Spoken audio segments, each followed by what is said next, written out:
ઝઘડિયા તાલુકાના અવિધા ગામ ખાતે આજથી 60 વર્ષ પહેલાં આરોગ્યવર્ધક મંડળ અવિધા દ્વારા સ્વર્ગસ્થ મોતીભાઈ શંકરભાઈ પટેલ હોસ્પિટલનો પ્રારંભ કરવામાં આવ્યો હતો. હાલના સમયમાં અકસ્માતોથી લઈ અન્ય રોગોની સંખ્યામાં પણ વધારો થતાં આરોગ્યવર્ધક મંડળ દ્વારા તેમની હોસ્પિટલમાં વિવિધ અદ્યતન સુવિધાઓ સમયાંતરે ઊભી કરવામાં આવી રહી છે. આજ રોજ આરોગ્યવર્ધક મંડળ અવિધા સંચાલિત સ્વર્ગીય મોતીભાઈ શંકરભાઈ પટેલ ફિઝિયોથેરાપી અને રિહેબ હોસ્પિટલ ખાતે અંકલેશ્વર ઇન્ડસ્ટ્રી એસોસિએશનના પ્રમુખ હિંમતભાઈ સેલડિયાના હસ્તે ડિજિટલ એક્સ-રે મશીનનું ઉદ્ઘાટન કરવામાં આવ્યું હતું. આ સાથે સંસ્થાના સ્થાપક અને સેવાભાવી મહાનુભાવોનો સન્માન સમારંભ પણ યોજાયો હતો. સંસ્થાના 98 વર્ષીય કાંતિભાઈ લલ્લુભાઈ પટેલ પણ વડોદરાથી અવિધા ખાતે વિશેષ ઉપસ્થિત રહ્યા હતા.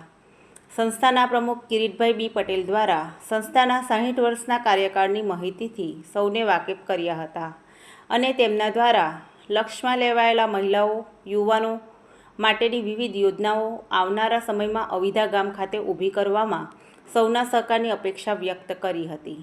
આ પ્રસંગે અવિધા ગામના વડોદરા, અમદાવાદ, ભરૂચ ખાતે રહેતા આગેવાનો, ગ્રામજનો ખાસ ઉપસ્થિત રહ્યા હતા. Jayshil Patel, TPN channel, Jhagadia.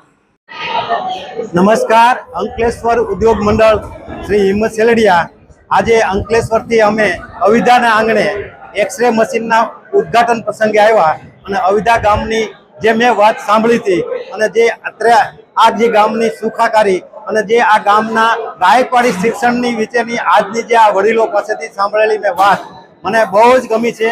અને અંકલેશ્વર ઉદ્યોગ મંડળ જે અત્યારે પર્યાવરણ, શિક્ષણ અને આરોગ્યની દ્રષ્ટિએ જે કામ કરે છે એના કરતાં આ ગામ અંકલેશ્વરની બાજુમાં આવેલું અવિધા ગામ પણ જો આરોગ્યની દ્રષ્ટિએ આટલું બધું આગળ વધેલું હોય તો આ લાગણી અને દિલની માગણી આ જે છે દિલથી એમને લાખ અભિનંદન અને આવા કામ અવિધા ગામને આંગણે થતા રહે એવી અસ્તુ.